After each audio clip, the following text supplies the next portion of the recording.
नवी मुंबई आंतरराष्ट्रीय विमानतळावरती थोड्या वेळामध्ये आहे त्या ठिकाणी कमर्शियल फ्लाइट उतरणार आहे आणि या ठिकाणचे स्थानिक आमदार बीजेपीचे महेश बलदे आपल्याबरोबर. सर, काय म्हणाल? वायुदलाची या ठिकाणी वायुसेनेचं 2 महिन्यापूर्वी चाचणी झाल्यानंतर आता प्रत्यक्ष कमर्शियल फ्लाइट या ठिकाणी उतरते. अत्यंत आनंद आहे. एक टप्पा हा नवी मुंबई दिबा पाटील आंतरराष्ट्रीय विमानतळाचा एक टप्पा पार होतोय याचा निश्चित आनंद आहे. ज्या देशाच्या यशस्वी पंतप्रधानांनी भूमिपूजन केलं, ज्या यशस्वी मुख्यमंत्र्यांनी याचं भूमिपूजन केलं, तेच 17 एप्रिलपर्यंत इथलं प्रत्यक्ष एअरपोर्ट चालू होतंय याचा आनंद मला होणार आहे. आणि या प्रत्येक टप्प्यावर संघर्ष झाला. मग नामकरणाकरता भूमिपुत्रांनी संघर्ष केला, दिबा पाटलांचं नाव या आंतरराष्ट्रीय विमानतळाला लागतंय याचा आनंद आहे. आज लँडिंग होतंय, टेस्ट लँडिंग झालं, आज कमर्शियल फ्लाईटचं लँडिंग होतंय, हेही आनंद आहे. त्याच्यामुळे मला पूर्ण आनंद आहे की देशाचे यशस्वी पंतप्रधान आणि माझ्या राज्याचे यशस्वी मुख्यमंत्री त्यांच्या शुभ हस्ते याचं उद्घाटन लवकरात लवकर होईल. तो दिवस प्रतीक्षेचा आहे, तो दिवस आनंदाचा आहे, तो दिवस या विभागाच्या म्हणजे अटल सेतूचं उद्घाटन झालं. निश्चित या परिसराचं इकॉनॉमिक्स बदललं. तसं या एअरपोर्टमुळे 1% GDP राज्याचा वाढतो आणि 1 लाख लोकांना डायरेक्ट इनडायरेक्ट जॉब मिळतात. तर याचा आनंद निश्चित माझ्यासारख्या लोकप्रतिनिधीला आहे की माझ्या मतदारसंघामध्ये असलेला विमानतळात आज कमर्शियल फ्लाईटचं लँडिंग होतंय आणि तेही माझ्या यशस्वी नेतृत्वाच्या अंडर होणार आहे. हा आनंद आणि सुवर्ण अक्षराने लिहिण्यासारखा दिवस असेल की ज्या दिवशी इथे 17 एप्रिलला फ्लाईट चालू होईल. सर, या ठिकाणी जर पाहिलं आपण सर, भौगोलिकदृष्ट्या कशा पद्धतीने या एअरपोर्टला एक वेगळं महत्व आहे?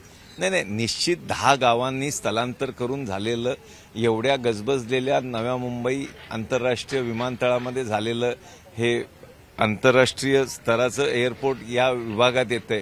मुंबईचं ट्रॅफिक कंजेशन निश्चित कमी होणार आहे याचा आनंद आहे. आपण संपूर्ण विभागाचा एक कायापालट होतोय? निश्चित होणार आहे. म्हणजे तुम्ही बघताय की टेस्ट फ्लाईट उतरलं, पहिल्या एअरफोर्सचं उतरलं, मग हे उतरलं, या सगळ्याचा निश्चित आनंद आम्हाला आहे. दळणवळणाच्या दृष्टीने आहे ते कशा पद्धतीने मेट्रो असेल, जलमार्ग असेल, हे जॉईन केले जाणार आहे? आता अटल सेतूमुळे मुंबईतल्या लोकांना, जर साऊथ मुंबईच्या लोकांना एअरपोर्टला, मुंबई छत्रपती शिवाजी महाराज एअरपोर्टला जायला जर अर्धा तास लागत असेल तर 45 मिनिटांमध्ये ते या इथे येत आहेत. त्याच्यामुळे आता दळणवळण हे राज्याची दूरदृष्टी ठेवणारे नेते देवेंद्रजी यांनी जो अटल सेतू चालू केलाय त्याच्यामुळे हे एअरपोर्ट त्या एअरपोर्ट एवढंच मुंबईकरांना जवळ आहे. त्याच्यामुळे मुंबईत जर कंजेशन होत असेल तर या ठिकाणी ते कंजेशन मुंबई एअरपोर्टचं कमी करण्यात हे एअरपोर्ट फार मदत करणार आहे. आता या ठिकाणी 10-15 गावांना आहे ते ठिकाण स्थलांतरित करण्यात आलेलं आहे. स्थानिक भूमिपुत्रांच्या रोजगाराचा सुद्धा संबंध या एअरपोर्टशी आहे. निश्चित या रोजगाराकरता आमची 27 गाव संघर्ष कमिटी असेल, आमचे सर्व कार्यकर्ते असतील, यांचं या ग्रुपशी म्हणजे जे एअरपोर्ट चालवत आहेत अदानी ग्रुप त्यांच्याशी संपर्क झालाय. आम्ही रोज डायलॉगमध्ये आहोत आणि या इथे स्थानिक आणि प्रकल्पग्रस्तच घेतले जातील हे आश्वासन त्यांनी दिलंय.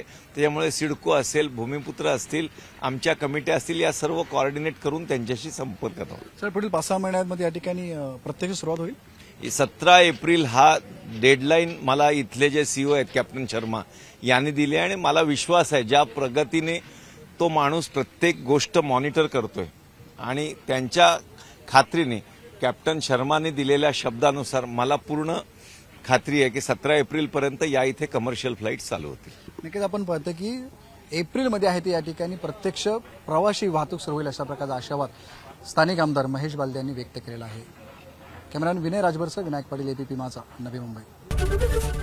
एबीपी माझा, उघडा डोळे बघा नीट.